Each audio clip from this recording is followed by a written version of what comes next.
Friends, welcome to Telugu thoughts channel. నేను మీ శ్యామనమాల. ఇప్పుడు తెలుగు రాష్ట్రాలను ఆ మాటకొస్తే మొత్తం దేశాన్ని ఊపేస్తున్న మానియా ఏదైనా ఉందంటే అది ఆర్ఆర్ఆర్ సినిమా ఎలా ఉంది? అందరూ హిట్ అంటున్నారు, సూపర్ హిట్ అంటున్నారు, బంపర్ హిట్ అంటున్నారు. మరి నిజంగానే అది బంపర్ హిటా? మన యాంగిల్లో దాన్ని విశ్లేషణ చేసే ప్రయత్నం చేద్దాం. మన రివ్యూ దానికి ఇచ్చే ప్రయత్నం కూడా చేద్దాం. ఇక రివ్యూలోకి వెళ్ళిపోదామా?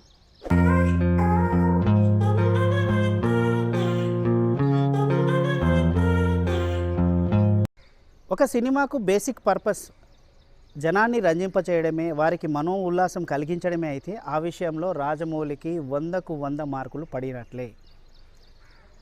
తమ జీవితంలోని కష్టాలను, ఒత్తిళ్లను ఒక 3 గంటల పాటు ప్రేక్షకుడిని మర్చిపోయేలా చేయడమే సినిమాకు పరమార్థమైతే ఎస్, ఈ RRR సినిమా కూడా ఆ విషయంలో 100కి 100% మార్కులు సంపాదించినట్లే. ఇలా సినిమాకున్న అన్ని నిర్వచనాలను కూడా ఆల్మోస్ట్ ఫుల్ఫిల్ చేసేసింది ఈ ఆర్ఆర్ఆర్ సినిమా. మగధీరలో శతధ్రువంశ యోధుడు అంటూ, బాహుబలిలో బాహుబలి అంటూ వచ్చే ఇంట్రడక్షన్ సీన్లను మించిపోయేలా ఈ సినిమాలో ఇద్దరు హీరోల ఇంట్రడక్షన్ సీన్లు ఓ లెవెల్లో ఉంటాయి. ఈ విషయంలో డైరెక్టర్ రాజమౌళికి, రచయిత విజయేంద్ర ప్రసాద్కు నిజంగా హ్యాట్స్ ఆఫ్ చెప్పాల్సిందే. ఒక హీరోను ఫైర్కు ప్రతిరూపంగా పోలుస్తూ మరొక హీరోను వాటర్ రామ్ చరణ్ వందలాది మందిని ఎదిరించే సీన్స్ ద్వారా చూపించడంతోనే ఆ ఫైట్స్లో ఇంకెక్కడ అతిశయం కనిపించదు.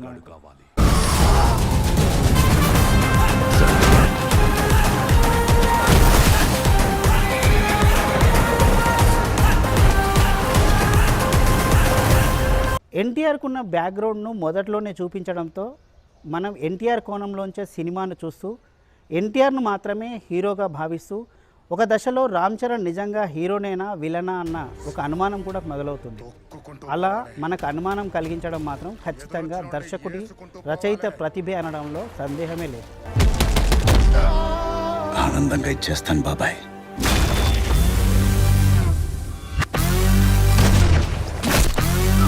కానీ రామ్ చరణ్ బ్యాక్గ్రౌండ్ స్టోరీ తెలిసిన తర్వాత ఈ అనుమానాలన్నీ తొలగిపోయి చాలా లాజికల్గా ట్యూన్ అయిపోతాం. ఎన్టీఆర్ ఒక చిన్నారి పాప కోసం, తన గూడెం ప్రజల కోసం పోరాటం చేసే తీరు మనల్ని కట్టిపడేసిన తీరుకు ఆశ్చర్యపోయేలోగానే రామ్ చరణ్ లక్ష్యం ఎంత పెద్దదో అర్థమైన తర్వాత అంతకంటే ఎక్కువగా కనెక్ట్ అయిపోతాం. ఈ నక్కల వేట ఎంతసేపు? కుంభస్థలాన్ని బద్దల కొడతాం పదా.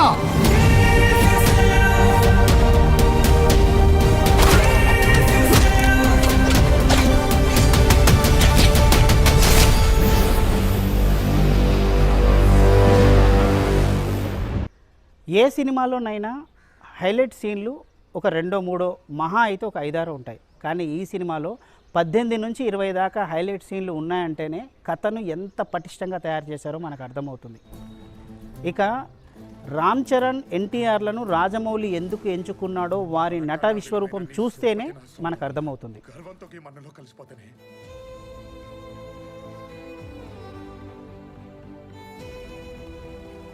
ఎన్టీఆరే, రామ్ చరణ్.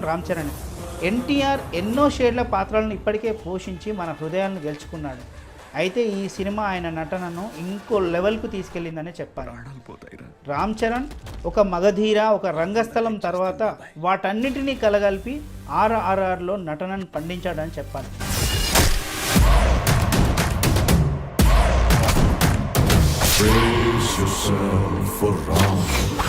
ఒకవైపు బ్రిటిష్ దొరల దాష్టీకము, మరోవైపు బానిస బతుకుల కష్టాలు, ఇంకొక వైపు పోరాట యోధుల త్యాగాలు, వీటన్నిటినీ అప్పటి నేటివిటీకి తగ్గట్టు చాలా పర్ఫెక్ట్గా చిత్రీకరించారు రాజమౌళి.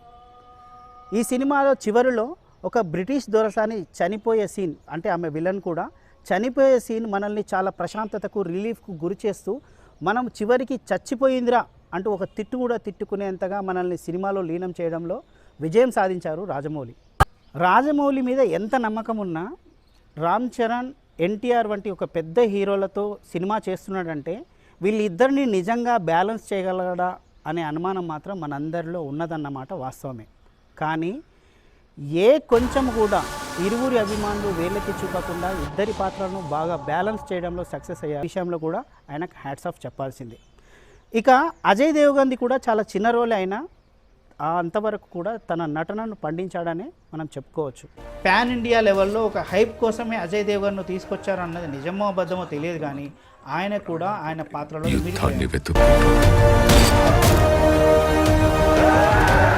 చాలా ప్రమాదం.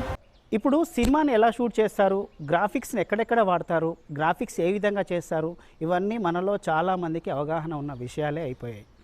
అందుకే ఈ సినిమాలో కూడా గ్రాఫిక్స్ ఉన్నాయి. సరే, ఎక్కడో ఒక దగ్గర గ్రాఫిక్స్ అని తెలిసిన ఆ సీన్లను కూడా మనం బాగా ఎంజాయ్ చేయగలుగుతాం. అదే ఈ సినిమాలో గ్రాఫిక్స్ గొప్పతనం. ముఖ్యంగా కొన్ని సీన్లలో అసలు గ్రాఫిక్స్ చేశారు అన్నట్టుగా కూడా మనకు తెలియదు. అడవి జంతువుల సీన్ ఒకటి, రామ్ చరణ్ బాణాలతో వేటాడే ఒక ఫైట్ సీన్ ఉంటుంది, అది కూడా గ్రాఫిక్స్ ఒక అద్భుత అని చెప్పాలి. ఒక సినిమాకు పంచప్రాణాల్లో మ్యూజిక్ ఉందంటే నిజంగా కీరవాణి ఆ విషయంలో ఈ సినిమాకు ప్రాణం పోశాడనే చెప్పాలి తన మ్యూజిక్తో. ముఖ్యంగా ఈ హైలైట్ సీన్స్, ఇంట్రొడక్షన్ సీన్లలో మ్యూజిక్ చేసే అద్భుతం మాత్రం వర్ణించనలవి కాదు. అది సరైన మ్యూజిక్ సిస్టంలో చూడాల్సిందే, వినాల్సిందే, విని తరించాల్సిందే.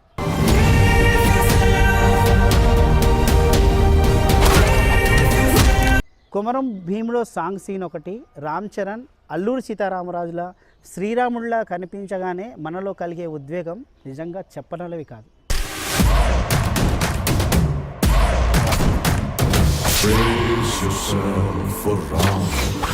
మిగతా సినిమాలకు కథ తెలిస్తే ఆ సినిమా మీద ఇంట్రెస్ట్ పోతుంది, ఇంకేం చూస్తాంలే అని అనిపించి ఆగిపోవచ్చు. కానీ ఆర్ఆర్ఆర్ మాత్రం దానికి అతీతం. చూసిన వాళ్ళు వచ్చి మీకు కథ చెప్పలేరు, ఆ విజువల్స్ను వర్ణించను లేరు. థియేటర్కు వెళ్ళి చూడాల్సిందే అని చెప్తారు కూడా.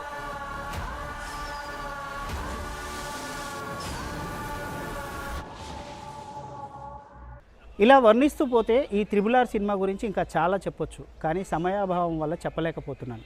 అయితే ఒక్క మాట ఫ్రెండ్స్, మీరు సినిమాకు వెళ్తే మాత్రం చివరిలో టైటిల్స్ వచ్చేటప్పుడు వచ్చే సాంగ్ను మీరు సీట్లో నుంచి లేచి వెళ్ళిపోకుండా ఖచ్చితంగా మిస్ కాకుండా చూడండి.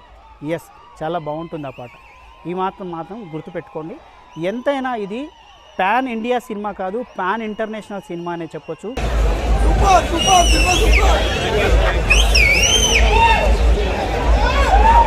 ఈ విజయం సాధించిన ఒక తెలుగువాడిగా ఇంత గుర్తింపు తెచ్చిన, ఒక తెలుగు సినిమాకు గుర్తింపు తెచ్చిన రాజమౌళికి, ఆర్ఆర్ఆర్ టీంకు నిజంగా నా అభినందనలు.